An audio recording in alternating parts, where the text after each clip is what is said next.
go. Got a lot going on here. All right. If that's not a Ted Knaak song, I don't know what is. There you go. Welcome back, Geoholics, episode 275.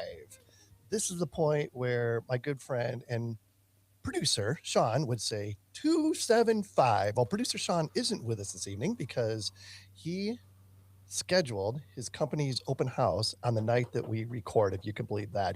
This guy takes more days off than teachers do. I don't know what's going on with him, but it was important, something he had to do, so I understand. Gave him the day off.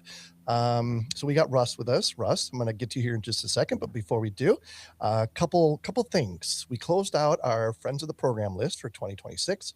Super impressive, who's who of the industry. So excited about what we got going on this year. It's going to be really exciting. Stay tuned for, bigger and better in every facet of the podcast. Got some new support that we'll announce shortly when it comes to marketing and content development. So we are trending in a really good direction, and we can't thank our friends of the program enough. We got some events coming up that I want to make sure we mention. Hopefully this gets out before we go, but we've got Geo Week coming up here in about 3 weeks, I think. I'm really excited. They moved it up or back a week, however you want to look at that. So now it's a week after the Super Bowl. Makes it a little bit easier to get there. Not near as hungover on Monday as you are during Super Bowl week, of course. So that's going to be exciting. We've got the Western Regional Surveyors Conference coming up in March in Vegas. That's going to be great. And we've got the TopoDOT Users Conference coming up. I'll talk about that here a little bit more. That's in May. That's going to be, as I should say, more exciting than ever. And our guest this evening is going to tell us all about it. But this episode is powered by MLID, making aerial and terrestrial surveys faster and easier than ever before. To find out more, just go to MLID, EMLID.com. Like I said, we got Russ Hall with us. Russ, what is up, man? It's been a bit. Yes, it's been a week, I think. Mm-hmm. And you missed me this much already. I know. I mean, you're pretty much a regular now. Yes. I'm just trying to fill the very large shoes that Sean's leaving by not being here. You're going to give him a big head. Easy, best scale that back a little bit. But how's the grandson? He's doing good. He's doing the thing where, where they start to lift off you and hold their head up. Because he was just born around Christmas, so it's so cute. Yep. And then, the eyes, you could tell that they're starting to recognize shapes and faces a little bit better. Yep, so it's, and they make the little cooing noises and everything, so it's super cute. Nice. That's awesome. Me too. Oh, that's great. That is awesome. Well, I've got two. I mentioned it, I think, last episode and probably every episode since I found out. I've got two grandkids, my first on the way. McKenna, my oldest, is due March 10th and Presley, my youngest, April 1st. So a lot of changes happening in my world coming up this year as well. Like 2026 is going to be an amazing year. I have no doubt about it. Wow, but you're getting two just like that close together too. That's awesome. 3 weeks They're apart. Gonna grow up together. Like, that's great. Wow. Yep. And they both live here right by me in Phoenix, so it's great. And one's having a boy and one's having a girl, so things are aligning quite nicely. Yes, for sure. How is the weather over there in sunny Arizona? It's beautiful. Yeah, I was looking. It's like 75 degrees for the next 10 days. Oh my goodness. It's absolutely perfect. And next week is the biggest party of the year here in Phoenix, the Waste Management Open. I got a couple buddies from high school coming out for that. So it's going to be a banger. There's no doubt about it. The weather's going to be perfect. Nice. Well, it's very cold down here in Florida. I don't know if you heard, but we're actually going to freeze on Sunday. It's going to be like 24 crazy. degrees. Yeah. Wow. Huh. Well, you could move to Arizona. Yeah. Sounds get out of the humidity. Yes. But anyways, our weekly updates are brought to you, as always, by our good friends at TopoDOT. As I mentioned, the TopoDOT Users Conference is celebrating its 10th anniversary, if you can believe that. Join the community at Tuck 26 in Orlando, and that will be May 11th through the 15th.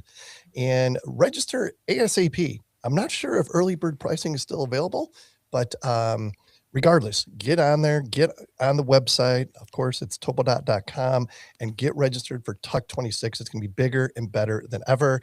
And I can't wait to be a part of it again this year. All right, our song of the week. I did really like that song, actually. I've been listening to that band all day, haven't heard of them. So, Russ, why don't you tell us all about it? I like the song a lot too. It's pigeons playing ping pong, and that's what we call alliteration. Dawn a new day. Pigeons Playing Ping Pong is a high energy funk jam band from Baltimore, Maryland, known for its psychedelic grooves and wildly interactive live shows. I wonder what that means. Formed in 2009, the band has built a massive grassroots following through the relentless touring and a feel good dance heavy sound. Their music blends funk, rock, pop, and jam influences into an unmistakably joyful experience. With a fan base known as the Flock, the Pigeons have become a staple of the modern jam band scene. Well, would you look at that? And we were talking before the show. Since I like their music, I guess I am now part of the flock. There you go. There you go. Right. Our song of the week, as always, is brought to you by All Terra Central, your Trimble dealer for all things survey mapping and even marine gear. To find out more, check out allterracentral.com. All right, let's get on with our Hexagon Weekly Pro Tip. This is a good one. It'll all make sense once you get through this episode. So why don't you go ahead with that one? All right, Kat, I'm going to pose a question. Please do. Which statement best describes the fundamental challenge facing modern survey operations as point cloud data becomes the primary deliverable? Is it A, the cost of LiDAR sensors has dropped faster than most firms expected? B, field crews are collecting too many points and to efficiently store on local servers? C, survey data has shifted from intelligently selected coordinates to massive point sets without consistent data governance. Hmm. Or D, office software has become more complex than field equipment. Wow. That's a tough one. Do you think you know the answer, Russ? Don't say it, but do you think you know the answer? I think I do. I do. All right. Well, as always, if you, meaning the listener, knows the answer or thinks you know the answer, email it to us at info@thegeoholics.com. And for anybody that sends in the correct answer, we will send you I think we're promising $20 Amazon gift cards at this point. So, yeah, we're not expecting you to do this for free. Send us an email, make a guess, get an Amazon gift card. And while you're at that, please consider Diamondback Land Surveying for all your West Coast mapping, construction staking, topographic surveys, high definition 3D laser scanning needs. Whether you want to build a brick wall or the next Taj Mahal, give Diamondback Land Surveying a call. I like that. That's pretty good. I did not make that up. I took it right from the website, believe it or not. I saw it and I'm like, I got to use that. It's freaking hilarious.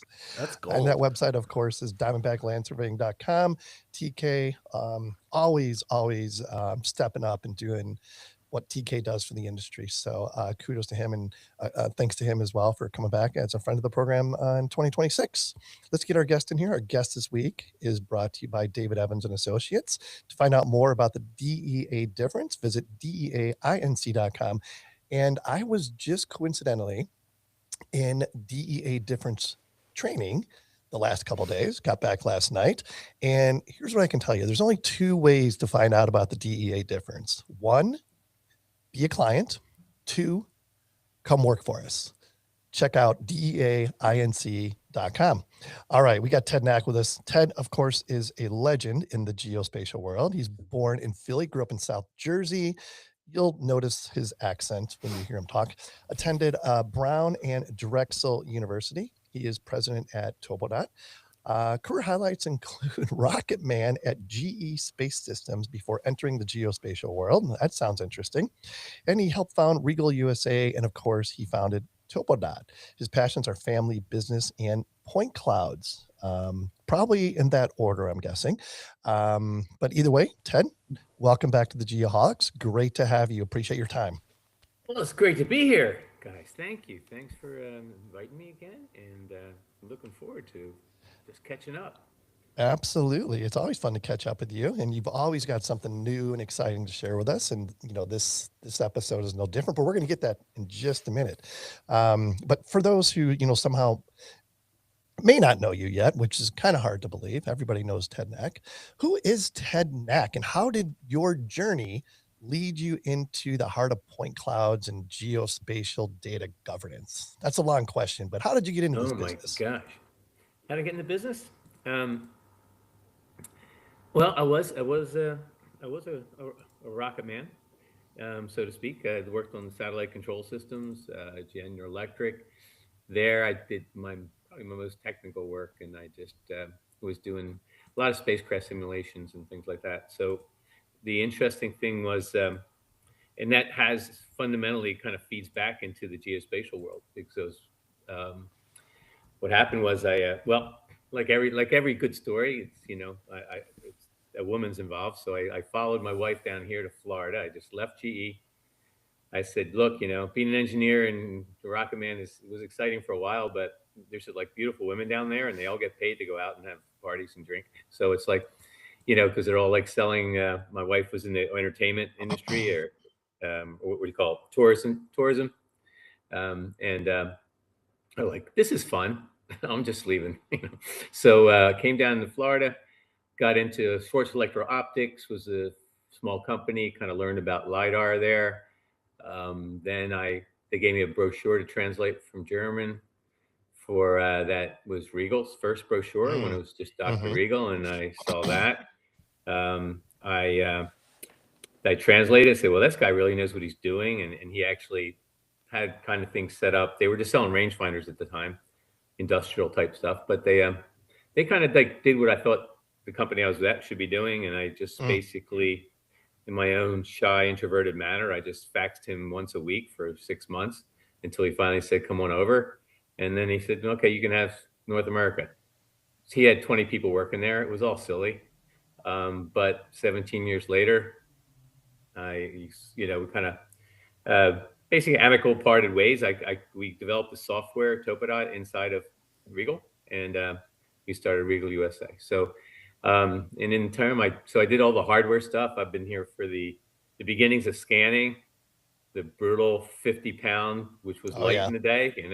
Yep. I think at that time the Cyrex had to be palletized and and Yep. carried the truck.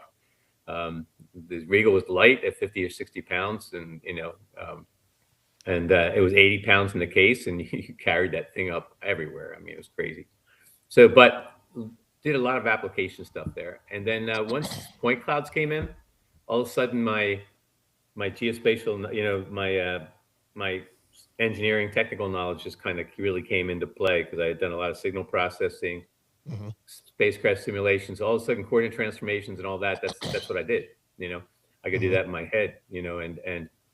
And that was pretty much the heart of a lot of geospatial stuff, right? So Mm-hmm. so so that's where I kind of even got my ideas for TopoDOT when that's another story how we started that. But I kind of like looked at things differently and said, it's just gonna, they're not processing things right. Try to tell Yeah. people what to do. Nobody listens, so we did it. Yeah. Anyway, Yeah. that's And you've done it. And that's you've the done it nutshell. exceptionally well, Ted. Well, thank you, thank you. I always pinch myself once in a while. Say, oh my god, Yeah. yeah, it's been we're on like 15 years, I guess. It's what 2011 we founded TopoDOT. So Wow. yeah, it's a more, I guess, right? So Crazy. Yeah. Well, congrats on your success, of course. thank you, thank you. So you've said that, point clouds are essentially a 3D picture, right? Which they Mhm. absolutely are. So why do you think that people, why do you think that simple idea is still misunderstood across Mhm. the geospatial industry? Well, I think there's a tendency to, I mean, and surveyors especially, they kind of look towards the data acquisition, right? And like that's the data, and and um, and people, I think if you're thinking that it's almost there's an impression that's your final product, and they've attacked it often. I'm sure Russ, you guys all have seen it. You get a scanner and everybody has all these points, and then in the early day it was completely like this. Well, I'm just going to give these millions of points to somebody, and they're going to be happy, and then all of a sudden they weren't. Mhm. And then of course all the pain on the other side was pretty evident, right? And I think um, I think it's really just that they don't look at it the right way. Like it's a 3D image, and it really feeds a production process, and that's kind of the way to look at it.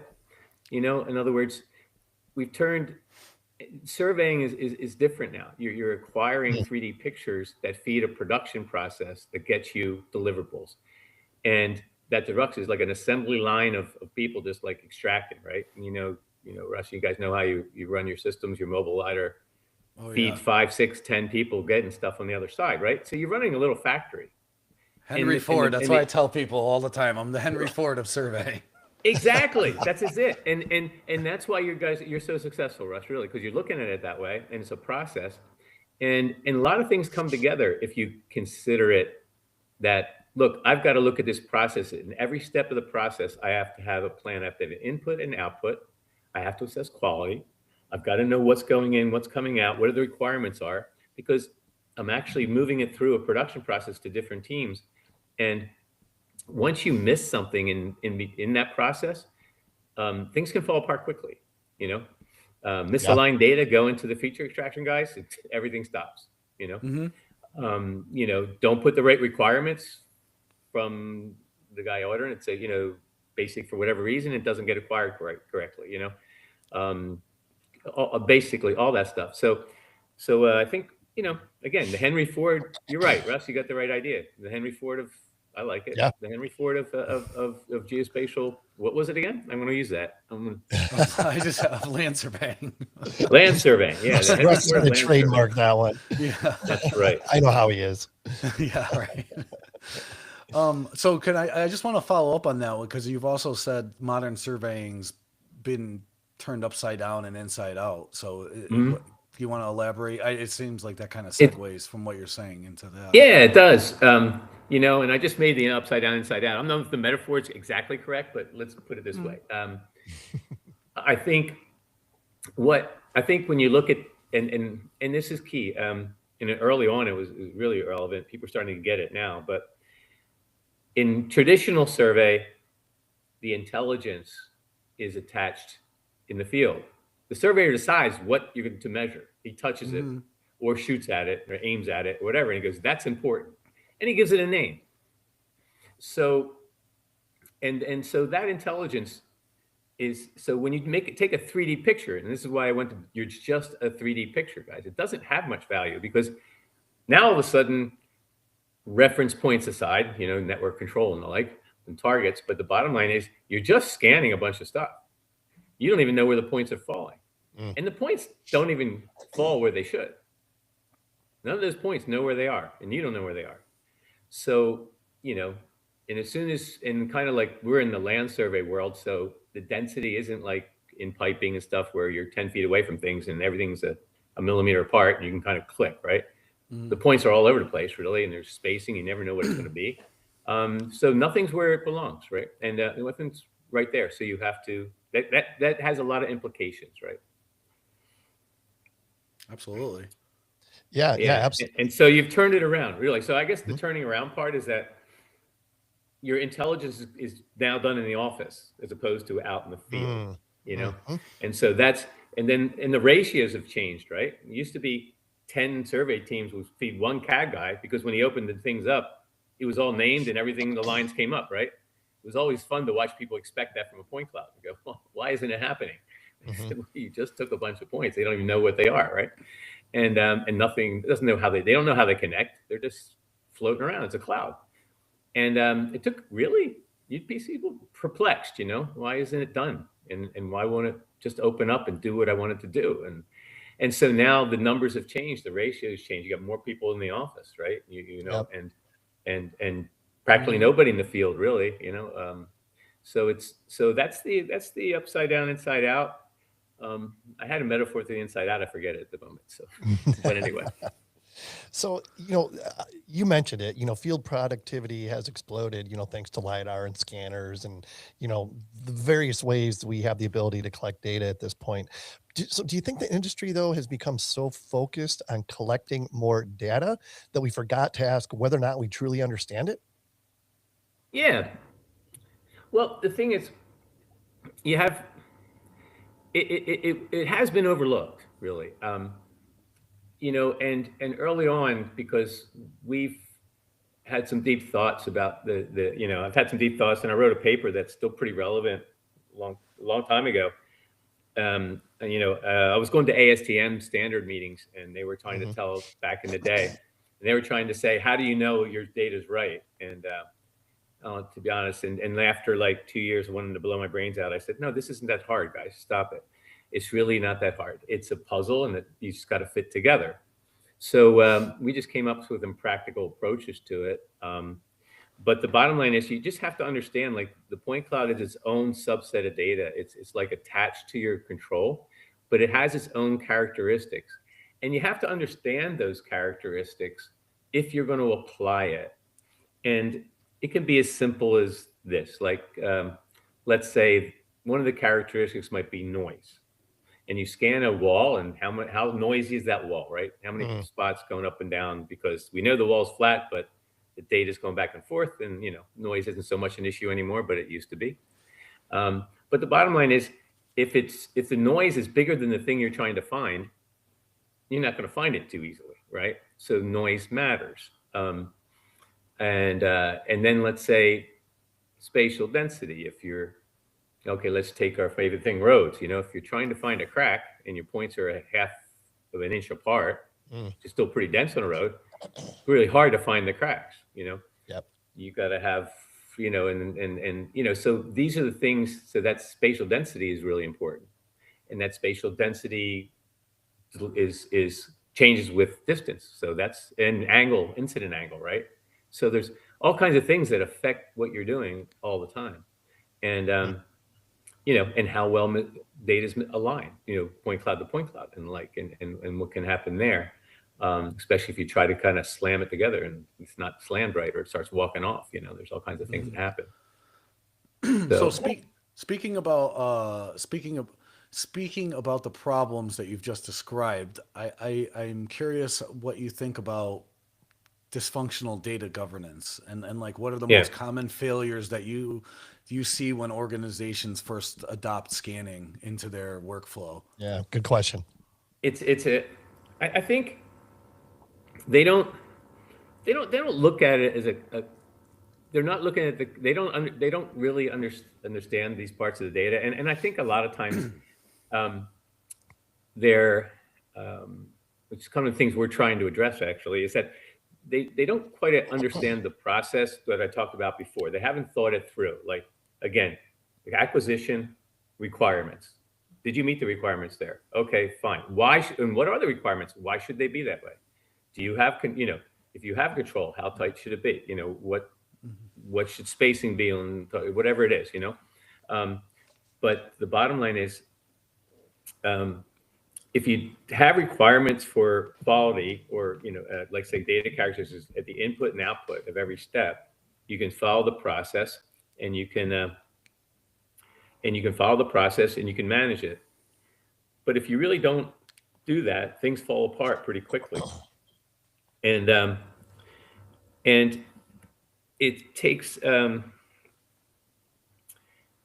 let's say it's basically the dysfunction comes in that you're also not thinking through your data governance. Is also involves storage and sharing and access and things like that, right? It's all about your warehouse approach, the factory. So we'll talk to Henry Ford there for a sec, Russ. If your data warehouse is such that if you're going to build a widget and you got to drive 3 hours, it's amazing. Any survey will tell you it'd be stupid to drive 3 hours to get a part, come back, and then basically build your widget, your chair, whatever it is. If you have factory, right? However, I run into people all the time. It takes 3 hours for them to find data and get to it, and that doesn't seem to be a problem. It's just well, that's the way it is. It takes me 2 or 3 hours to go through and find the intersection I want to look at, because the files are too big stored. They're not organized. If they organized, you're downloading 200 gig to get to a light pole that you want to look at, or something like that.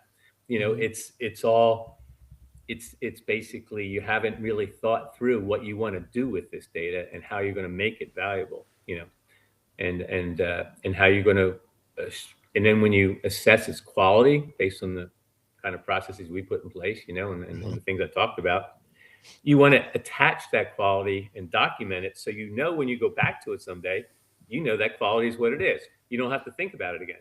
When you look at that data a year from now, which is what we all want to do, essentially, right? If you want to use it again, doesn't happen all the time, but you want to be able to say, okay, I know what I can do with the data and what I can't. And as a surveyor, it's not only you want to know, you are responsible for knowing. If does that make sense? Yeah. Yeah. I think it's an important paradigm shift that we're seeing too, where we have to take ourselves out of the surveyors out of us, right? Not everything needs to be constrained to within a quarter inch. And as we see devices like iPhones or Omni Slams and all these other scanners, like they all have a place.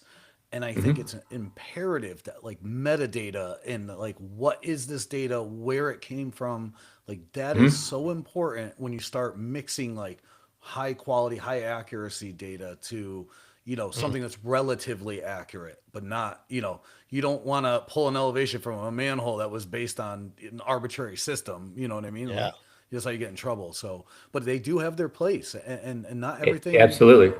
And nothing lowers the price like reducing accuracy on a point cloud. Well, let me exactly, but let me also say nothing. It lowers the price. It could be the most accurate point cloud in the world. If you don't know, like if it's just sitting there and you know nothing about it except there's a bunch of points there, it's still not accurate. It's still not valuable anymore because you don't know. And as a surveyor, you can't sign off on anything extracted from it, right? Very true. So if you don't save that's another aspect of data governance. If you don't save that and make that part of the project, we always kind of call things in point cloud projects, because it's called an acquisition event. It's its own entity, I say. You acquired it at a certain time. You acquired it on a certain platform that had a certain accuracy. As you said, there's no bad data really. I hate to even say quality. It is what it is. You just have to know, right? And then so it's interesting how these topics affect the things like data fusion, where I'm going to take mobile data on the road. I'm going to take UAV data to get the rest of the corridor. Well, now you can't just throw those all into the same pot, stir it, and say we're good. You have to understand the provenance, and you got to say, okay, I know what to use when. By the way, that's the experience and skill of the surveyor in the process, which people are starting to wonder about. It's like, no, the engineers don't know that. So that's anyway. So that's what it is. It's yeah. So anyway, I think we got it. No. Yeah. You mentioned a word there. I'll let you go here, Russ, here in a second. You mentioned a word there that I've never heard more than I have in the last 3 months, and that's providence and the importance of it. Yeah. It's the craziest thing. Yeah. I'd never even heard that word before. I only know it from the biblical term providence. And providence with the world. There you go. But I have heard it so many times in the last 3 months, I swear. That might be a sign for something. Like the universe is trying to tell you something. Well, I will say, here it is. You know what? I'll tell you what. We've been doing a lot of work with lately, and I just noticed the questions they asked are pretty much what I had in Techno 1021. So I think somebody read it finally, and all this stuff is getting around. I've been talking about providence for a long time. But the bottom line is, the interesting thing is let's go back to the surveyor and kind of show you point clouds change things, but they haven't. Providence, if you're a surveyor, I know you have a notebook. You go back to I've never been a surveyor, but I found it fascinating that you go back to historical books and some records, and find out who put that rock down there and when, and put an X on it to say that's the property boundary, in 1873, right? That's providence, right? But then all of a sudden you point a point cloud and you don't give a shit where you got it. It's like, I scan it, sits there. I put a big point cloud in the cloud and I stored it. Go use it. Well, no wonder it's just sits there.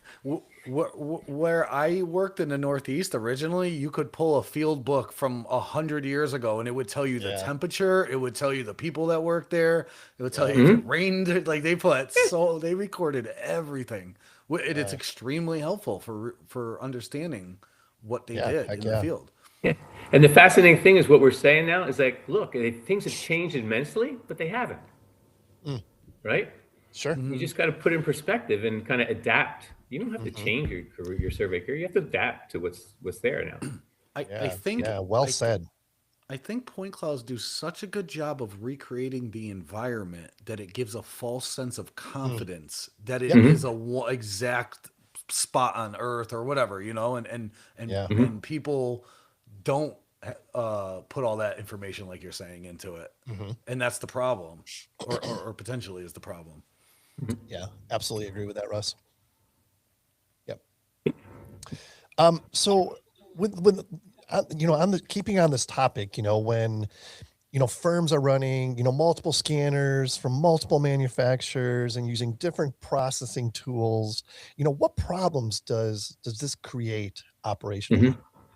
Yeah, and that's actually where a lot of dysfunction comes from. Because if you think about how they've attacked it, you have these companies, and they may have several offices, and they may have the like, and everybody's, they're typically organized as independent entities a lot. Get your own business, go your own thing, go make money, whatever, come back, and it's there's not a lot of crossover, right? So the bottom line is they all go out and they get the equipment they need, and they start from the equipment perspective. I've just seen it a million times. But with that equipment came some kind of workflow, right? You know what I mean? They're all smart enough to say, well, what do I do with this point cloud? And somebody gave them a process. And that guy understands it, as well as he does to different extents. Now you have a guy in one office might do it a little better than the other one or whatever, but there's nothing that ties them together. But then they have another one. So somebody got the mobile system, somebody got the terrestrial, somebody got the UAV, and they're all over the place. And they're all doing different things now, and sometimes they're putting them in different places because nobody's thought, well, maybe these we should all have a data governance policy that covers all data, and have a common data governance policy that covers all data and does the same thing and talks about this provenance. So when somebody goes back, or we want to use this data in some way, it can be used again, right? Which is the promise of point clouds that we talked about. So that's what happens. You just get all of a sudden, and then management sitting there trying to manage 26 different processes, that everybody has. And why isn't it working? Why is that one misaligned with that one? Think about data fusion. Now there's different datums. Did somebody coordinate in that? No. Somebody went with the UAV, did another.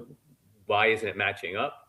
Or why did the deliverable worse? Why did the deliverable come out off by 6 inches? Because you threw two point clouds together and ran a DTM and process on it, and it's not right. So so that's what happens, and you see it. Like I can name many things.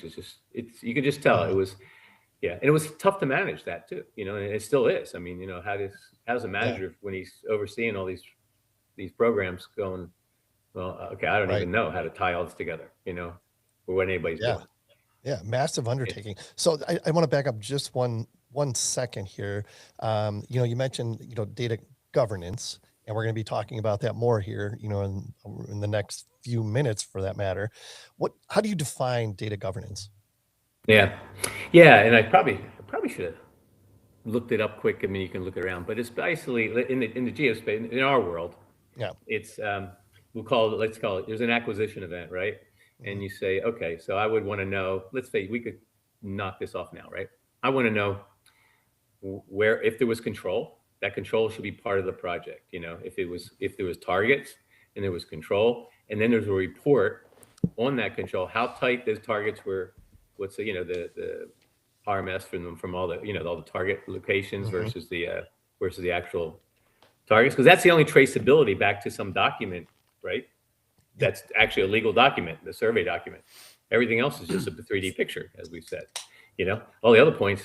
So, but that ties them all together, and then of course, and then we add other in our in what I did in TechNet 2021 a long time ago. I made an amazing discovery. The world is not flat. So, and when I discovered that, I said, you know what? These guys are all trying to figure out how data is lined up, because that's the next step you want to know. Does it line up relatively? That's incredibly important, right? Otherwise, things fall apart quickly.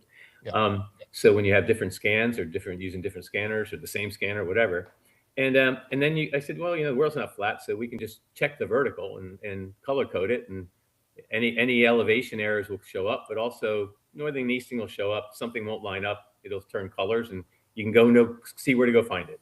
It works all the time. And so, so if you have these two processes there, so that's data governance. I mean, so data governance is understanding this character quality, and then understanding the characteristics. What's important about it. The noise. It's become less of an issue now. I mean, it used to be some scanners were much noisier than others. Now they're really all good, to be honest. In our world, we're not doing diamonds or whatever. I don't know. We're not doing machine control or whatever, or not. You know what I'm saying? I would say it's probably better to say they all look good. All the data, it looks. The data all looks good. Yeah, it looks good. Well, the thing is, that's the problem. Well, exactly, but it looks good But the interesting thing is, and this is what I've told. People ask me, what about what's the best? So I don't like to say agnostic, so to speak, or neutral. But the bottom line is, I say, look, if I was going to buy a scanner, I want to understand the process. But I said, what you do is, if you want to understand if a scanner is working, you just, a mobile scanner, trajectory-based stuff, right? You just drive it up the same road on different places at different times, and you see. And if you want to see if the whole process is working, see how well it all fits together, because they can't fake it. All the obstacles, everything it scans is control, so to speak, relative. And if they line up, it works out. But I remember in the ASTM standards, there was, when we went in these committees, they would talk about, the parameters on the scanner all the time, and how do you verify them and all that. I go, who cares? Just look, if everything's working, if the world, if one side of the telephone pole matches up with the other, and you drove past it twice, I guarantee you, if the median strip works out from both sides of the road and it matches, you did a good job on the trajectory. It can't fake it. Why? Who cares if last time you got it calibrated? If it's not calibrated, it ain't gonna line up. It will come and bite you, and it'll show up everywhere. Every time. Yeah. So that's kind of like, and all that information has to be attached as in data governance to that. In other words, these reports, and that way you can go back and know, okay, quickly, not only do I have access to data, which is important, and get to it and identify it and pull it down, I know what I can do with it. And that's a surveyor's job. Everybody's on the role of the surveyor. Surveyors, that's a surveyor's job. We call him the geospatial administrator, so to speak. Who controls all that? And make sure it works. So anyway, that's it. Just is the data applicable to the mission and the project and the objective? That's what the surveyor should be able to do, be able to say. Yeah. So data governance, if I'm understanding it, it's kind of like it's, documenting and managing the metadata and, the provenance, right? I mean, that's what we're Where did it come from? Where did it come from? How reliable is it? Timestamp is everything, Is it too old or is it too new? Whatever. You want to do it again? Did things change? It's governance. It's basically just the protocols and processes that you use to assure the quality of the data and be able to basically quantify and verify that this data is of a sufficient quality to meet your mission objectives, your project objectives. Let's say it that way. Yeah. And like, I think Russ, you said it, a little bit earlier, like when you're working on the East Coast, obviously, that's kind of like where the beginning of surveying started, right? And you can go into a courthouse and find these field books that are 100 years old, that's the data governance for that time, right? And now, because of the technologies we have and the ability that we have to collect data, that way of tracking and following in the footsteps is a lot different, but yet it's the same concept. Yes. Look at you, Ken, taking it full circle all the way. Look at me go. There you go. Look at me go. Yes. Yeah. Now, not just a pretty face. I gotta just interrupt this part right now because I have been patiently waiting this entire time, Ted, to ask you about this announcement that you have. All day I've been wondering what it's going to be. So what is it going to be? Without further ado, please enlighten me. Okay. All right. Russ can't wait. Okay. Well, we're interested. So we're going through a bit a change here at TopoDOT, and we're going with a soft rollout because we couldn't have time to do everything. The website will still be behind us, right? But the bottom line, we'll do a soft rollout of our new name is TopoDOT Solutions. Okay. And a little tweak on our logo. Came out pretty well, but it's much more than a logo and a name. We have looked for business reasons too, and for others, but we basically and basically for our mission, we've kind of looked a little inward. We're actually looking at our established our TopoDOT community, and we're noticing the things I'm talking about, like the dysfunction and things, and the things that people are having problems with. Mm-hmm.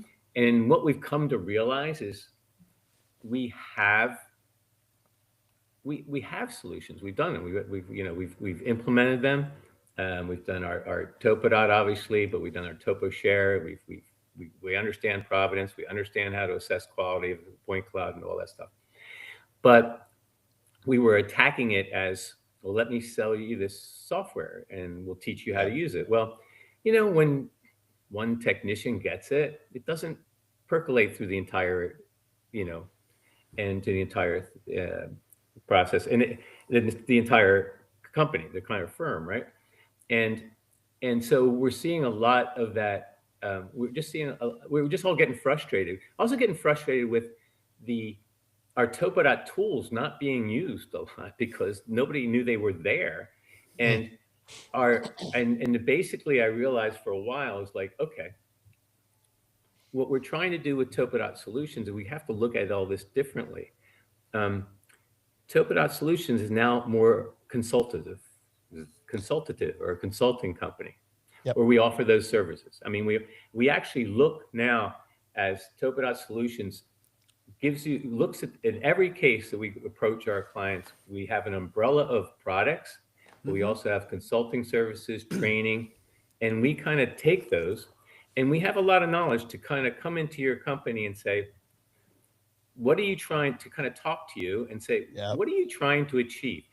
Because it's about changing your process, changing your culture a little bit, I mean, to basically be surveyors again with this new data and to basically say, look, the provenance is important.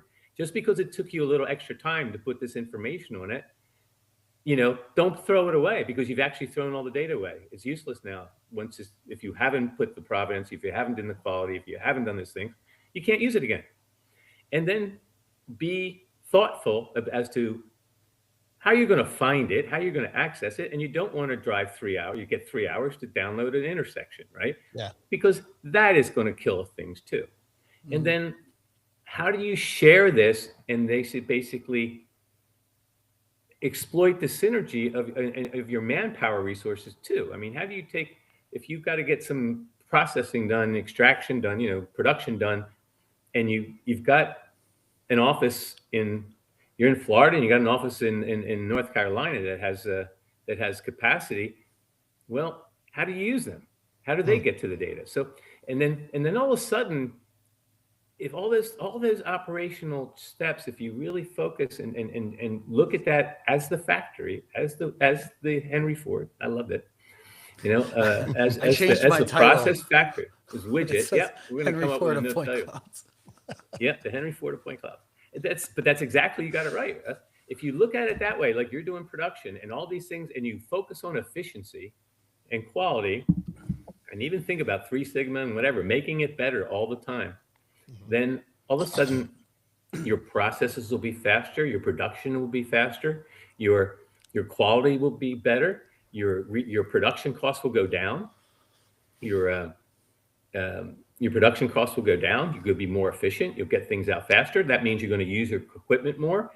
So you're going to utilize your equipment. You're going to do more projects. You're going to have more revenue from that. Your cost per project will go down with production.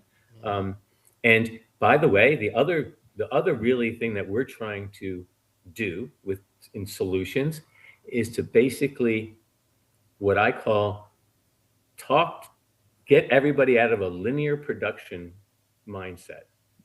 What do I mean by that? The typical survey team, even with mobile data, no matter how fast it is, it's better, faster, cheaper with mobile data to do on roads now, and everybody can do it, and we've had a big part in that. I'm very proud. But the bottom line is, it's still like you have 2 or 3 engineers that gave you the requirements. You give them a topo, and then you're done. Yep. You don't know. Nobody knows in the construction world or the maintenance world or anybody else that might be could be surrounding community, townships, whatever, that could use your data. Nobody knows who you are. Nobody knows where it is, and it doesn't get used. Everybody tells me you got 2 or 3 customers. It's an exception if they come back and ask for something else after they get their deliverable. So now what do you end up doing? You end up storing data for no reason, costing you money, and you have valuable data. And even if you do all the provenance stuff, nobody uses it. And so it's not an asset, really. It's a burden after you deliver it. You should delete it all and go away, but nobody does. Yeah. So the interesting, and the other idea is that if you're in a typical, like we do a lot of, engineering quality stuff, so it's like construction, whatever, guess what? All the money is in the back end. You guys are playing in the small sandbox, or the surveyors playing small sandbox in the front end, where 1% for survey, 4 or 5% for engineering. The 80% of the cost going in construction, you ain't touching. Even though the guy could get earthwork volumes from you, clearances, basically there's all kinds of things. But question is, what we're trying to solve, how do you get to them? How do you communicate with them? Yeah. How do they know who you are? Trying to solve that problem too.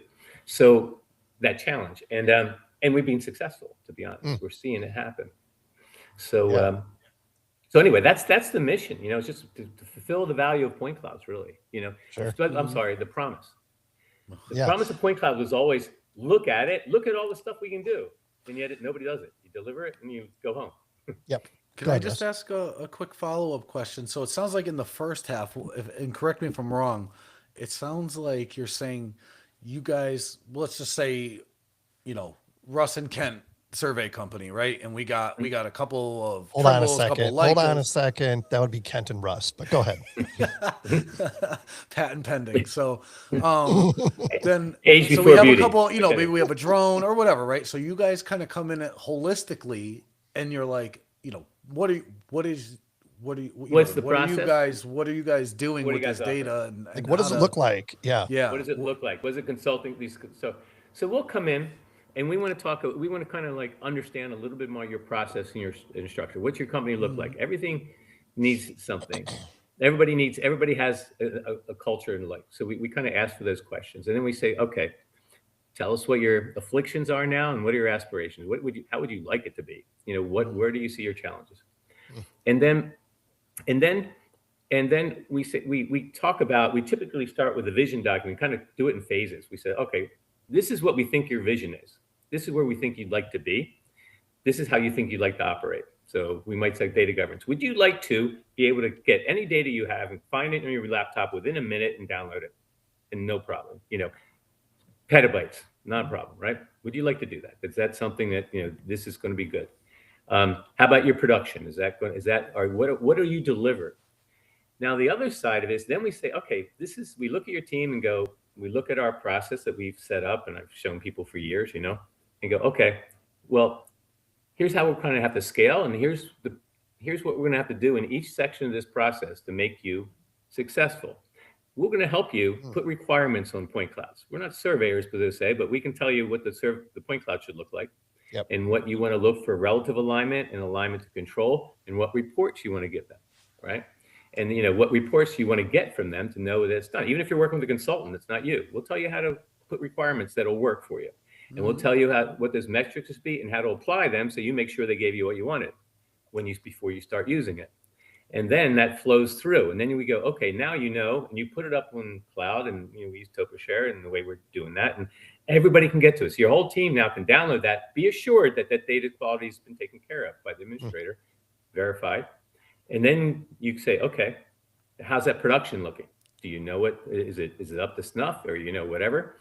And anyway, bottom line is, well, you might need some training there because a lot of even TopoDOT users bought it 6 years ago and they haven't changed. I ran into it today. So I said, so no wonder it's taking you 10 days to do something we do in 4 hours, So let me show you what you missed in the last 4 or 5 years. So, and they just never called us, right? That's what happens. So the bottom line is, so we look at that, but we also then have taken another step. We're changing your process. And what we do is we look and say, tell us your high impact applications, your high impact things that, and we kind of focus on that first and say, let's get you from acquisition to deliverable on those high impact applications, the one that's give you the biggest ROI, and make sure that's running like a beast. And we organize our training around that, right? So, and then the other side of it is that we've learned, we adjust our training and our process to make it as minimally disruptive as possible. And that's key, because here's what we've learned.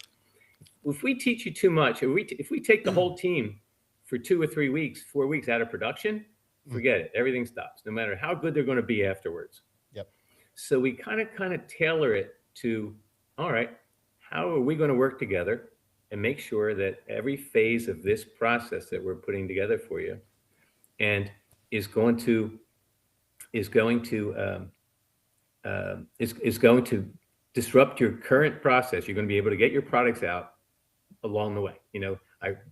Business goes on. The projects keep coming in. So instead, if you have 10 guys in your processing team, we'll teach 2. Work with your 8, get them. When they're up and running, we'll put videos and protocols together where you guys can affect your own training and your own stuff, and we'll help you along the way. We'll try to get you stood up on your own, but because we don't want to live with you guys, we will partner. We don't want to, partner for a little while. But the bottom line is, and then interestingly enough, like we've worked with some big rail companies and the like that we're working on, and we were offered them and they were very excited about it, our marketing communications. Dylan, we have a little group here that does that. And we go, by the way, not only will we be in charge with documenting all the protocols and the like that you have to do, so everybody will have a place to go back, we will put them on the medium of your choice, get it on the website with an internal website that you guys use, make it usable, and then we'll actually produce some workshops for you internally. So like in this rail company, that's 24,000 miles of track, and they got people all over the country. We can't train them all, and you can't either. So how do we make sure that Joe in West Virginia is like doing the same thing that, Sally in Florida is, with their UAV data, and it goes up to the cloud and it looks the same, and it shows up to the geospatial team the day after, and it all looks good and they can use it, So that's the solutions, and that's the consultative part. And interesting enough, what we found in some of the feedback, I was pushing hard. I was calling guys a lot, and this particular rail company, whatever. But the bottom line is, I said, look, I don't want to be a pest. Is there a better way to communicate? Because he was busy. He goes, no, Ted, you don't know how alone I am. I'm the only one who knows how to do this. I have nobody to talk to. This is great. I'm just busy, but like I will get, he always got back to me, but it's like, I get back to you. No, this is fantastic. And then I put the vision document in front of him and said, he has something to show his managers who didn't understand all this, right? They didn't grow up with this. And he goes, look, this is what we have to do.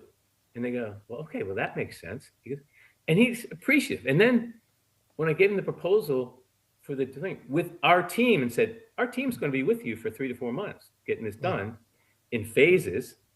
Again, minimum disruption, a little bit at a time, but you're going to see improvement everywhere you go. And we're going to measure it, and then you're going to improve it. So there's no risk. You just say, okay, yeah, you're doing what I told you. This is great now.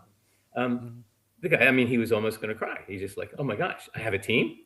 Because he's sitting there as like typical technician, he and another person, and they're just the technicians for the whole thing. They send out the UAVs, whatever. That's why I didn't hear from him forever, because they're just throwing him all over the place. He's in a rail company. They care, but they don't, Yeah, sure. So that's the big picture for that, you know. We just saw that as being really the critical next step. And to be honest, we saw a lot of stagnation, you know, in TopoDOT usage, which we didn't like. And we realized it wasn't because it doesn't work. It's like nobody knew how, and these processes were kind of dysfunctional. And we sold it, and our contacts were technicians and you know, maybe surveyors, but they didn't have the juice to go 3 levels up and say, hey, look, we got to do all this. We got to reorganize everything, you know, and by the way, across the entire into that entire company. And you know, that doesn't go far. And those guys, you know, said, no, we're not doing that. It's really nice. And so we're addressing that with TopoDOT solutions. Like we you know, we've just kind of, and to be honest, half of it we've been doing. You know, if you call us, we spend a lot of time with people. So we're kind of like getting paid for it now, which is nice. But the return on the investment is incredible. Yeah, it's really incredible. Yeah, and it's almost like these companies that, you know, buy a piece of hardware, whether it be a scanner, drone, whatever, and it sits on the shelf because nobody, you know, wants to take the time to get to know how to use it and blah blah blah blah. You know, we're doing it a certain way right now. We don't need to change; it's working. So, you know, I just for clarity, I want to understand. So obviously, I work for a company that, you know, we use TopoDOT, we subscribe to TopoDOT, blah, blah, blah. But if we want to take advantage of this new consulting side of things, how is that implemented? You know, what is the business model? What does all that look like? Great question. Yeah. Okay. So we're going to, so we would go to your company, and we talking at a level where it matters. So the bottom line is, so the thing is, I figured out the best thing to get everybody's attention and get upper management attention is to ask for money. Then all of a sudden they pay attention. So, you know, and that's good, you know? So look, so what we do is we typically take and say, all right, we establish that there's everybody recognizes an issue, and we haven't found anybody that doesn't have issues. There's something, right? And then we look at and then we look at the high impact. We kind of look at where they are and help them analyze things. So we just basically went to a particular company and showed them that their production processes were literally 800% slower than what they should be doing with TopoDOT, right? So the bottom line is, so we said, okay, well, what would it mean to you? Let's just be conservative and say we make you 400% faster in your production, just using TopoDOT because they hadn't updated for years, right? Well, they got mobile LiDAR and it's being used. They've got maybe they have they get 1,000 miles of they're doing 1,000 miles of mobile LiDAR, and I go, all year? I said, really? It's light, right? And you go and you kind of figure it out. I figured, it might be $5 million of revenue if you get 5,000 a mile for highway topo, whatever, something like that. You do some round numbers. So what is the impact if we increase your extraction production, your digital model production? Well, the impact is enormous because it's not just, we can increase the production so your cost per project goes down. That extends your margin, right? But what does it also do? It lets you do 4 times as many projects. So now you go from 1,000 miles a year to 4,000 miles a year. Yep. Right? Well, hell, if 1,000 was 5 million, 4,000 is 20 million. Yep. Do you think you want to pay us to get your consulting and do this so you can make 15 million more in revenue with this thing and have better margins on each project? Yeah, it's a the no-brainer. return on the consulting is enormous.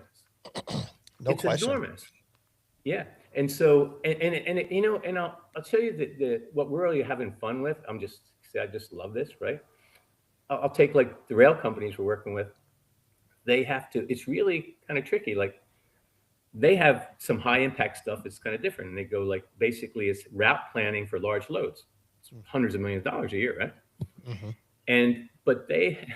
But we can do all this, but they have to understand how the data governance, you extract 1,000 miles, how do you handle that data? How do you get to it?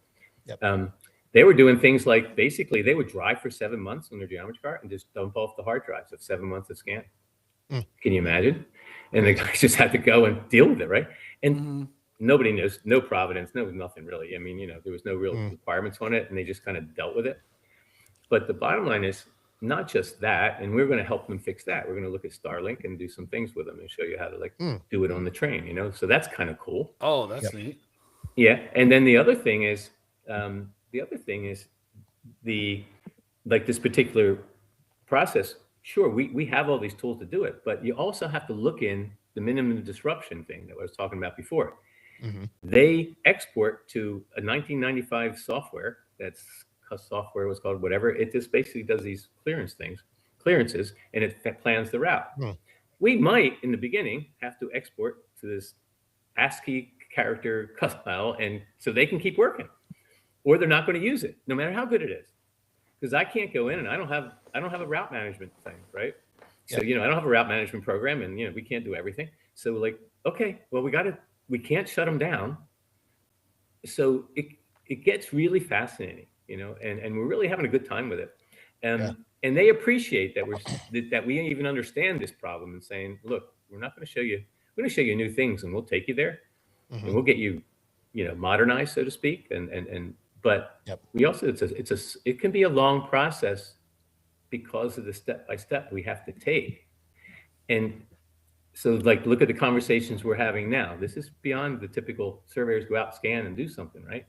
Mm-hmm. And that's what we've found, and that's where, again, going all the way back to TopoDOT Solutions is coming in. We think that's our sweet spot.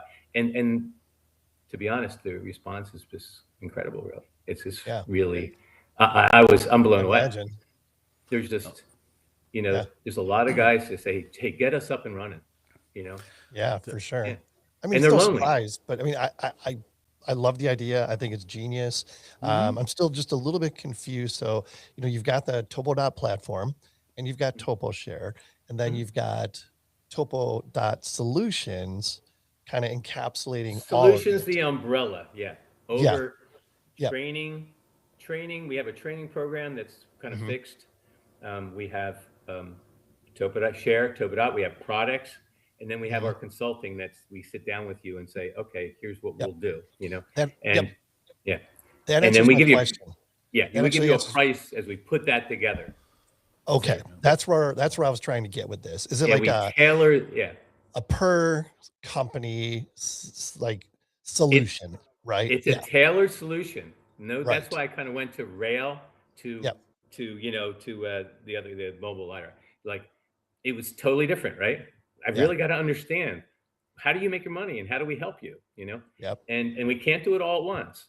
So so it's and so we take them through that process, and we do it in a way that minimizes their risk and their cost. Like I said, the risk is, we might want, I mean, it's projects can be hundreds of thousands, but $100,000 or whatever every year or whatever. But the bottom line is, we'll do it in sections. Did this section work? Are you satisfied? Did we fulfill our requirements? Is your data governance better now? Is it organized better? Can you get to it on your laptop? We'll show you. Somebody signs off and says yes, and we go to the next step. So there's no real high risk in it. And again, we just design it not to screw up your current processes, right? Your current production, so to speak.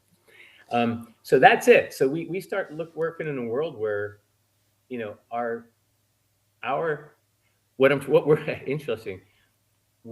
This inspired me when I was looking at, the role of the modern surveyor, and say, look, we have to, we have to play in places where, our knowledge, or the surveyor's knowledge, they have to play there and establish themselves in places where their knowledge and expertise is valuable, right? And that's, and you gotta be thoughtful about that. Same thing with us. I was like, I gotta take my own advice. Our knowledge and expertise is this, and there's value to it. And and it's not that we minded helping people and giving away, but it wasn't going anywhere. It wasn't helping anybody. Us training 2 or 3 technicians and showing them how something works, and it would just die again and again, because they're not going to take it through the company. They're not going to do a presentation and say, hey, look, we got to go to TopoShare. What's TopoShare? Well, no, it won't work. We keep it on project wise. Okay, fine. well, no, I don't want to do it. Okay, fine. The guy goes away. Well, Project Wise is not the right place for point clouds, really. I mean, it's just doesn't help. It doesn't add anything, and that's nothing wrong with Project Wise. I'm just saying. What I'm saying is, it wasn't. We were at the wrong levels. We weren't thinking big enough, and then I'll give a little. If you have value, and you want to get everybody's attention, you just really put a price tag on it, and all of a sudden people start taking you seriously. It's kind of interesting, Yep. So you're more treating the cause than the symptoms now. Like it's the approach. Yeah, exactly. I mean, a process. A process is good. Processes run companies well. On the flip side, entrenched processes are really an obstacle to innovation because it's hard to change them, and it's nobody's fault. What people think is like, I never let my guys say, well, those, we don't say anymore. And I hear it all the time, but those guys aren't productive. They don't want to see something new, whatever you're trying to sell them, whatever. I go, no, 90% of the time, they got to get their work done tomorrow after you leave. After you've done your demo, they got to get their work done tomorrow. And nobody's trained to use your stuff. And if it's too big a lift, it's too much risk. Yep. And so we're really trying to be thoughtful about that too. Sure. And again, we kind of analyze what the returns are. So in that one example, we're $15 million on a whatever it is. I mean, I'll just throw. I don't know what's going to be 150,000 or whatever we'll come up with a proposal over over a year or so. He's like, okay, I'd do it all day long. I mean, I wish I got that in the stock market. It'd be great, Right. Yeah. So, either way, if you want to increase production and increase profits and everything. I mean, this is a great idea. I mean, I love it. Mm-hmm. Yeah, I think it's great. And do you mind if I circle back to something that you said Kent, before when you were asking about Topo Share? So is Topo Share being changed at all in this pivot? And as a very avid Topo Share enterprise user, I don't know if you guys see all those metrics, but I feel like we use it a lot. So. We look at the metrics are exciting, to be honest, and we thank you. And to be honest, Russell, I thank you really. One of the early adopters that just really ran with it, and you get it, and and it just really. It helps you. You can tell it helps your business. It does what it has to do. The data governance is really, really unspeakably useful, right? Absolutely, and I think the update. I think it was last year, but where you can have the different sensors and they're in the same project because. Like our preference, right, always is to use the most accurate cloud and then go to you know what I mean? So if we had a mobile scheme, we want the mobile only and then go to switch to, let's say, UAV or something like that. So it's been very helpful. And it also, it keeps it nice and organized so you don't have duplicate projects, saying like, Ted's house, UAV, Russ's house, mobile. Now it's like, they're all one project. Take what you need. It's that warehouse, and you take what you need because you're the Henry Ford, and you're just producing those things. You produce, although you do custom. You don't do the same thing all the time. Right. So the Henry Ford metaphor is a little off, but you do custom. What do we need there, and how would I use it? And everybody needs something a little different, right? But your data warehouse is up to speed and running, and it just feeds everything, and. And so you asked what's new. So the nice part about TopoDOT, the Topo Share 2025, to be honest, you started using the last version. We appreciate it. That wasn't much of a product we kind of developed it over years, and it wasn't really, the software, so to speak, was the guys said we got to rewrite it off. So 2025 got all rewritten. There's APIs in there, and there's all kinds of stuff, and you can see all the things we've added. We listened to what people needed. And we guys did a great job, and it was incredibly it's incredibly powerful now, and then still just very reasonable and inexpensive, and it's just really made to scale and to help you. The next step that's coming out there is Topo Task. So Topo Task, and it fits within our process, focus, is it's going to let you work with your team from a management perspective, and they'll be able to click on tiled what do you call it? I haven't seen the guys have they've done it up. They're working on it, and they say in a few months the first betas will be out there. I'm sure we'll be calling you. Nice. But the bottom line is the manager right now, like we started about talking about this when I think our friends at DRMP were going. It takes me 3 hours to figure out the status of a project, even though everything's going well. Love TopoShare, but I call these guys and where are they? What you got done and everything? And I got 6 guys working on one project and are doing sections of it. It's 3 hours to figure out where we are, right?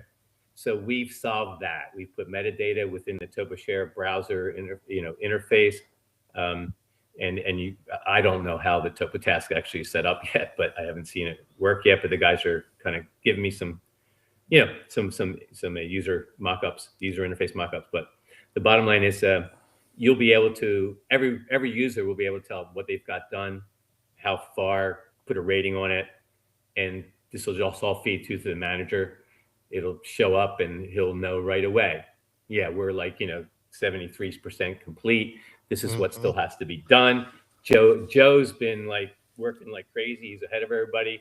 But by the way, it's also going to rate people like, Sam's like really slow. What the hell? You can work from home, but let's get going. Yeah. No, I really like walking this. the dog. I gotta see. I'm gonna have to stop by the office and see this because I have an idea about what you're doing based on the other versions you have. So I have to see. I have to see it. That's an incredible tool to be able to monitor, especially as you keep growing and growing in size. That becomes a job in it of itself, as you said, 3 hours to be able. If you have a team of 10 to 20 people, oh my goodness, to track, be able to efficiently track progress. And also it's not so much about, it's more about seeing if someone needs help. Like clearly if someone's slower, then you can go in and help them. It's true. They're slow. Well, why are they? Maybe they're not. Maybe they don't know how to use a tool. So exactly. like, well, why is talk to the fastest guy, get them to talk this, and why are you faster than them? Well, this is the way I'm doing it. This is the way I'm doing it. Oh no. Right. Try this. Yeah. Try this. Yeah, it's not about some people are not always walking the dog. They just because we're finding it. And we're finding that everybody has different kind of expertise levels and maybe some people just don't quite understand how some of the tools work. Yes, and people are very reluctant at work to ask for help because they don't want to seem like they don't know. So, you know what I mean? So it gives you like it almost like you're proactively helping people. You know what I mean? Instead of waiting for them to ask for help. I'm very guilty of that. I loathe asking for help sometimes, but and sometimes or saying I don't understand something. Oh no, and you're not the exception, which is really it's really tough. Anyway, but that's the next exciting thing. We got some AI stuff going down here and there, and that's interesting. We're trying to be thoughtful about where that fits in. We don't want to be like, I think you probably all saw like Bentley and S3, Google Earth is like getting together to find light poles and stuff. There's going to be a lot of stuff that's just asset surveys are going to be, it's going to take over there. So, so if you're a surveyor, don't set yourself up there. That's going to be commodity unless you got a big scale, you got a big, business plan that scale big, low margins, do it. Okay, fine. But that's not our world, you got to go where your expertise and your knowledge matters, and stuff like that. So, but on that note, I'd love to get your perspective on, you mentioned earlier, the modern surveyor. We're evolving into, data governors, interpreters, and quality stewards. I like those terms, but what skills do you think surveyors need to develop, now to stay relevant during this transformation?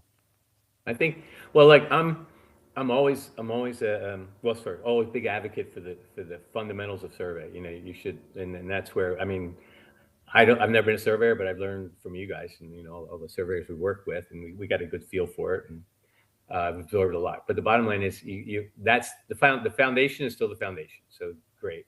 But the other side is, I think it really comes to really taking some time and gosh, I'm going to rewrite TechNet 2021, but it really, if I was just as a surveyor, just read what data characteristics matter and why they're important. It ain't rocket science, to be honest. It's really, and if you do, you understand that, you'll understand a little bit more about what you're doing, and and how the process works, and then understand the process and adapt to it.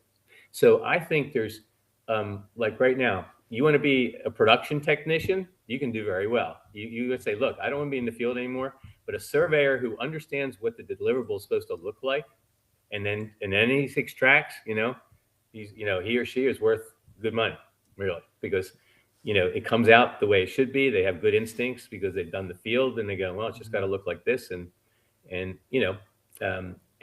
lot of people like to make that transition, especially got a lot of middle-aged guys that say, I don't want to be in the snow anymore. That's reasonable. And then there's like the project and the geospatial the geospatial administrator, who takes data, who's making sure all the data governance is done correctly in an entire operation. Now, think about it. If you really want to exploit optimize your manpower assets in a large company with several offices, you want to be able to share data across plants, find the guys that have capacity to maybe process and work with the guys that don't. You want to be able to do all that. So that means so when you have an ecosystem of really well governed data, and somebody's got to maintain that, is it on the cloud? What data should be put in cold storage to get rid of it instead of cost less data, less money? And then part of filming, how do you like if somebody wants a viewer in a certain area, viewers are relatively expensive, but take data down and publish it where somebody wants it. They're very useful in certain areas, right? So publish it, and when you're done, take it out, because you don't want it to sit there. It costs a lot of money to have it sit there, right? So the bottom line is, so a geospatial data administrator, we've actually got a training course for that person where he learns a little IT, how to get data up in the cloud, how to organize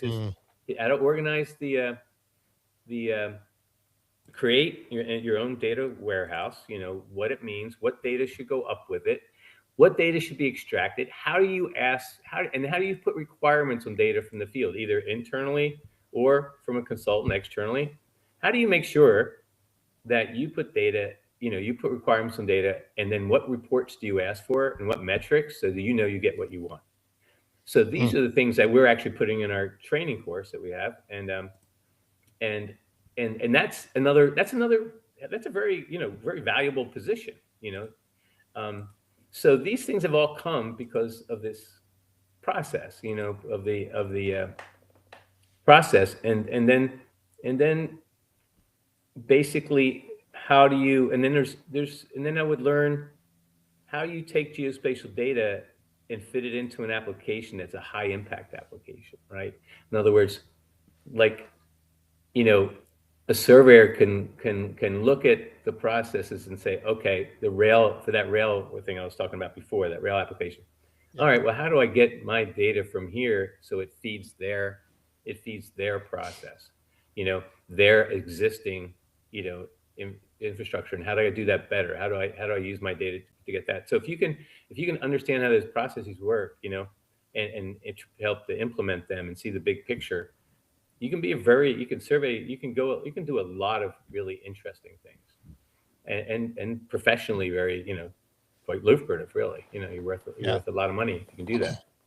So I think, it's don't gotta really go to school again. You just got to go do it and understand it, and it's and those skills.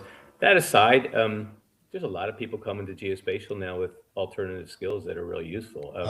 Electrical engineers, filtering. Great point. I mean, I seriously, Mauricio was amazing. Everybody knows Maudie. He's an amazing programmer from when he was 18 or 19. The story, like, I don't know. He just kind of walked in the other room. There he was. He said, "I can program." He raised his hand. "Can you hear me program?" "I can." "Okay, fine." But my background for signal processing and all, I just attacked the point clouds differently than the guys who were computer scientists. Right. And, we did, and I actually used some of my old spacecraft simulation know-how to do the IRI, the IRI stuff that we did. Yep. Do you know, we're the only ones. There was 3 tests in Europe where backbreaking tests. We're the only one that actually passed us with a Leica on the front end. Oh, wow. We're the only ones that actually could do it. Yeah, that's And that was, crazy. I had no idea. it was, yeah. So we have that synergy between different knowledge domains really helps in what we're doing now, Yeah. So it's Yeah. fun stuff, guys. How I think so? we're up to time, huh? We're 8:32. getting really close, but I definitely want to give you an opportunity to, tell everybody how they can find out more, whether they're current, TopoDOT subscribers, or they're going to be new ones, whatever category you fall in. Make sure that you definitely check out Tuck 26, because with all these new announcements and stuff like that, it's going to be, like I say, bigger, better, and more valuable than ever. But how can folks find out more, Ted? Well, everybody knows TopoDOT.com, and and all the contact information is there. Yep. What I encourage people to do to really think about what look for the obvious, in your process. Is this going as well as you'd like? So I like that. are you delivering data once, and is it stored? Is it just stored somewhere and never used again? Because there are things you can do. That data is valuable. So how do you use that value? How do you communicate with your clients? How do you open up your marketing opportunities? Why do you deliver it once and then just go to the next job? And then think about it from the people from the business perspective is like, on the front end of every project, you might be pitching against 3 other companies who are going to drive down it's driving down. People are doing the same processes, the same equipment, and they're more or less, right? And so you're under the margins are under pressure. Sure. But when you have the data and you have this, like the TopoShare approach, where you have that and you can communicate and show everybody, you're 20-30% of the next guy. Nobody can compete with you again, right? If you want to extract more, but get paid for it. So look at continuing services, arrangements. I'm working with, I won't say, but DOTs that are saying, well, could you just do management services? We can't hire anybody, but you can manage our stuff. I go, you know what? I think so. Yeah. This Winter Garden just came and said, look, they want to give us, our little town. Yep. Then they made that $6.5 million because we made a point cloud, color coded it, and told them where the water was falling. They got a FEMA grant from that image, and they just called and said, look, can you manage our data? And so we're going to actually start looking at that. Rush, come talk to me. We'll see, but we're going to start looking at that because it's. They can't hire anybody. They don't want a survey crew. They don't want CAD people. It's a small town, but there's hundreds of small towns. And they go, if you can do all this for us, we're in. Yep. There's so many opportunities if you understand. Those guys don't have. They bought TopoShare and they have some data up there, and he goes, we want to keep doing it. They put a list. The city manager John gave me a list of 25 things they need from data like that they could use it for. Yeah. And that data is valuable. Yeah, it is. And we want to exploit that, and we want to use it. So if people want to contact me, look, I'm not hard to find. So that's fine. TopoDOT.com, TK@TopoDOT.com, or TedKnaak.Knaak. TK is easier. And please, I'd love to hear from you. I love to talk about this stuff. So I'd encourage anybody that says, can you help me enhance my business? Because what we'll do is we'll look at it and we'll put a plan together and say, sure, it'll be low risk, it'll be a high return, and we'll just, every step of the way, we'll just make sure that we're going in the right direction together. So we want a partnership now that we kind of help you, and help you keep going back and saying, all right, after you've even done it once, what's the next high impact application you'd like to work on? We can kind of help you, get those tools and get those tools working more, more smoothly, sure, seamlessly, faster, and you can earn more money, and, get creative with it, right? Get creative. Right. Get creative. Yeah. I just want to interject real quick about the TopoDOT user conference. Last year, I waited. I'm always the grasshopper. I waited, and then I was calling up, begging you guys to get some of my people into some of the classes that were full. So don't sleep on that. If you're planning on attending Tuck, which you should if you're a TopoDOT user, sign up as soon as possible because the classes do fill up, and there's only a finite amount of computers, per room. So for sure, please, exactly. please do. It's really, you'd be so shocked how much do we still get in March and April, and we hate to turn anybody away. It's just that at some point we have to buy. It's gonna be hard to do. We have to not buy. We rent. We rent 150 laptops now. So we just have to have those numbers. And so we do have to kind of close it, at some time. So please, you get in. But we're just thrilled. I think we'll have another really nice turnout. Last year was just off the rail. Robin did an amazing job.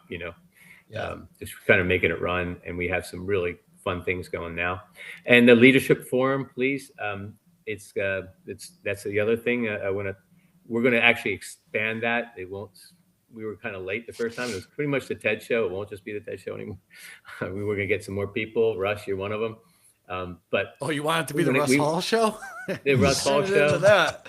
It can be. Ask Langan about the Russ Hall show. I thought it was show. Arsenio Hall. Well, I'm gonna advertise you as Henry Ford. I love it. So, that's a good one. But we want to get more different perspectives, and really kind of like dig into what we're trying to do in the industry and where the things are, so where the opportunities are. And there are. We just got to look at it a little differently, from a different perspective. I love really. it. And I hear rumors that I love that the ASPRS might have be there or have a booth or something. What happened? I don't know where the latest status is. I would like to. Well, they have a meeting.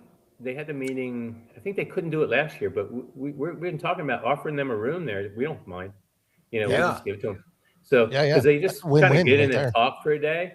I mean, it's the perfect place for them to be. Absolutely is. Wonderful thing, and they can. We can work something out. I don't know where that is, but I'm just making a joke, trying to move the needle a little bit. I know there's some negotiations. Well, yeah, I mean, ain't much. We have some representatives from your company in our ASPRS meetings. That's all. I just oh my god, inside baseball. Well, okay, fine. So I'm just being manipulated here. Okay, fine. All right, fine. No problem. Take that conversation offline, Russ. There you go. Well, okay, let's wrap this up here. We'll wrap this up here. Russ, do you have anything else before we go? Otherwise, I'm going to let Ted have the last word here. No, by all means, Mr. Knaak. Well, okay. So once again, I want to thank you guys. It's always a pleasure. And thanks for everything. I've actually become a Geoholic. I listen 2 times a week now or something like that. And it's been great. And the other thing is that you guys do a really great job, so I really appreciate it. The other thing is I'm going to say is, I'm going to put it out to the audience. I know it's big. If anybody has any questions about anything I was talking about, just call me. It's not even have to be business. I'll tell you if it will work or not. I don't care. It's like we have plenty to do. We're fine. But if anybody thinks they need help or getting into it, or a young person getting in, I like to talk to them, things like that. So please reach out and don't be shy. And because I'm old, I get scary, but everybody knows me. So. I'm old. Some young people don't want to talk to an old guy. It's like no, that's an amazing offer, and I can tell you from experience that the Ted answers his texts. He answers questions that you send him. So take full advantage of that. Absolutely. Ted is accessible. That is he's true. accessible. That's what I'm trying to say. Just set aside some time because I don't keep it short. So. All right.